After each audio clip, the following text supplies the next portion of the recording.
One of the biggest problems in a successful small business is something most founders never really name or identify, yet almost always struggle with and struggle against. It's not lack of effort or lack of intelligence.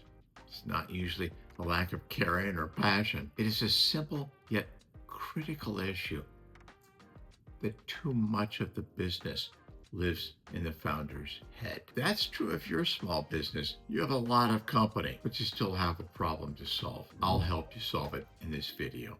In fact, as a starting point, this is how most small businesses grow in the early years. It was your idea, your passion. That's what got things going and started. And well, frankly, you know how things are done. You know how to handle the clients. You know what matters. You know what to watch for. And frankly, you know where the landmines are buried. And because you know all that, well, people keep coming back to you. And for being fair and honest, because your business has been built to route everything and everyone through you, you become one more small business where everyone has quietly been trained to depend on your knowledge, your memory, your experience. And that's why knowledge transfer matters so much. In my new book, The Founder's Treadmill, one of the most important early upgrades or fixes is called Get the Business Out of Your Head. That phrase gets right to the point, because if the business mostly lives in your head, smart as you may be, then the business is not really built yet. You own a job, respectfully, with overhead. It's being carried, and for a while, that works. I know that from personal experience. Sometimes it works very well for a while, but eventually it creates a ceiling. It limits your growth, and it definitely limits your value.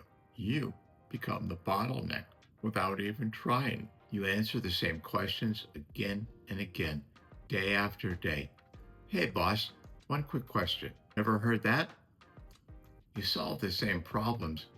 So you hire more helpers, you answer more questions for everyone every day. You're the memory bank. You're the quality control center. You're the person everybody waits on. And that feels wonderful. And it's also exhausting. It's not how long-lasting, valuable businesses are built. But more than that, it's also risky, because a business in which the founder, the owner, cannot or does not transfer knowledge, experience, it cannot really ever scale. It cannot build real capacity. It can't develop strong people who take authority and responsibility and own the jobs and tasks they're assigned to do. And it cannot become less founder dependent and more valuable. Let's get specific. What does knowledge transfer actually mean? Does it mean writing a giant employee or HR manual that nobody will ever read? It does not mean documenting every little thing day by day, minute by minute, and it doesn't mean turning your business into a bureaucratic mess. It does mean identifying the things that matter most and making them transferable. That's where valuable comes from. That usually starts with your core recurring functions. For example,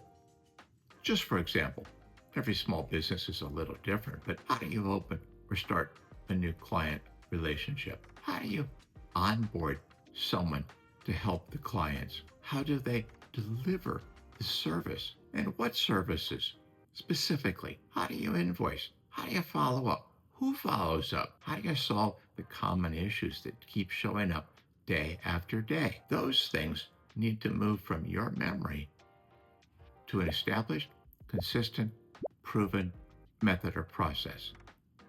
That is knowledge transfer. So where do you start? Start small. Keep it simple. Pick your top one or two, maybe three recurring processes things that you're constantly asked to direct, things that you're answering questions on, things that just don't seem to get to the finish line unless you involve yourself and people have can talk to you. Change that.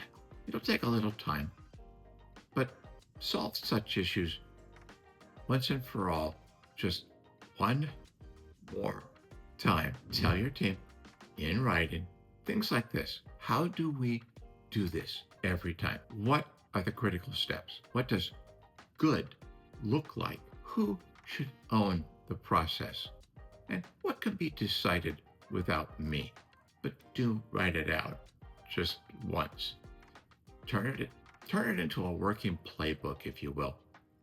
Not a masterpiece. This isn't a novel. It's not a white paper. It's a working playbook. Improve it as you go.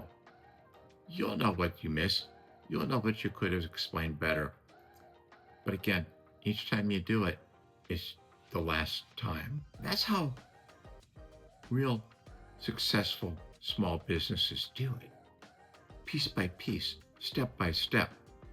That is knowledge transfer, or at least the beginning of the most important process in building a business you're likely to experience.